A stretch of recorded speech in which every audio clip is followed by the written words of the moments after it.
So, what is patience? Patience is the belief that what you desire is on its way to you. It is the belief that whatever is needed on your journey toward fulfilling your higher purpose or deepest desires will always show up at the right time. It is believing that even when things look worse than you imagined, even when they seem to be going in completely wrong direction, somehow you will still reach your destination.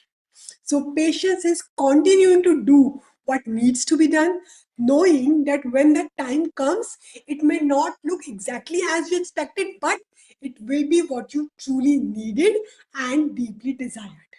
Okay, so patience is also saying no to things that fall out of your alignment instead of holding on to them tightly.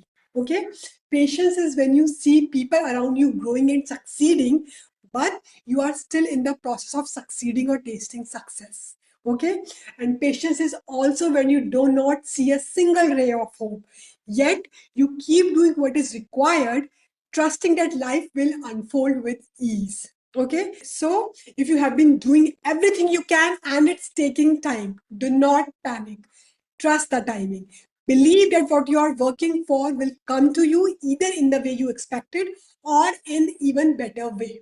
Okay, so if you are feeling impatient or struggling to hold on, here are few ways to cultivate patience. First, fall in love with the process. Stop focusing only on the outcome. Make the journey enjoyable, exciting, and meaningful, not a path of frustration or exhaustion. Okay, learn to love the routine you have created, love the path itself. And I have made many videos on how to do this. Please check out if needed.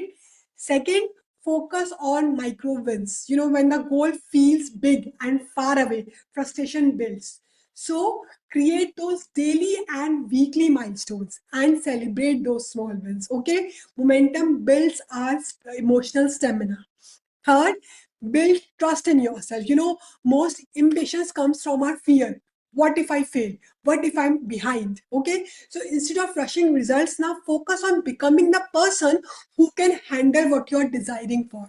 Okay, when your growth matches your goal, now things begin to align in your favor. Okay, fourth is be mindful of negative influences. Do not compare your journey with others. Okay, no two people can have the same path even if they are moving towards the same destination. Okay, so stay aligned with your journey and be very careful of those who project their own limitations onto you, especially those who have not taken action in their own lives, so they make you believe that it cannot be done. Okay, beware of such people. Your desires, your responsibility. And last but not the least, live fully. Know when and then thinking. Okay, not this, when this happens, then I will be happy. Live fully now. We are here to live joyfully while building something meaningful. Okay, not to postpone our happiness until the success arrives. That's what we call is patience. That's it. Thank you so much for listening. See you in my next video. Until then, take care.